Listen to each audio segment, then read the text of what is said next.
Siamo venuti in prefettura per consegnare un documento sottoscritto da 133 lavoratori della provincia. È il proseguio di uno stato di agitazione già proclamato e che non ha visto la possibilità di conciliare con la presidenza della provincia.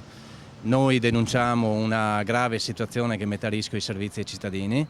denunciamo il fatto che a dispetto delle carenze economiche su cui versa la provincia, gli unici a pagare sono i dipendenti che hanno visto un taglio dei salari. I rappresentanti dei dipendenti della provincia si sono ritrovati davanti a Palazzo Santo Stefano per chiedere ancora una volta risposte che da troppo tempo non ricevono e consegnare la raccolta firme al prefetto. La preoccupazione è non solo far tornare le risorse adeguate che vadano a coprire anche i fondi, secondo me, della produttività, un ridimensionamento generale dalla dirigenza alle posizioni, quindi ai settori quadro che non sono stati toccati, quindi tutto questo malessere che si attornia non porta sicuramente novità e sinergia quanto si vorrebbe. Riteniamo operoso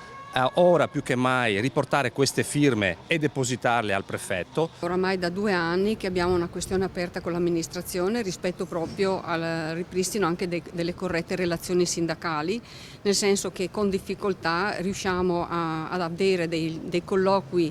con l'amministrazione, in particolare su richieste di concertazione e quant'altro viene negata la possibilità alle organizzazioni sindacali e all'RSU di condividere con l'amministrazione le scelte che non ricadono solamente sui lavoratori ma ricadono soprattutto sull'erogazione dei servizi.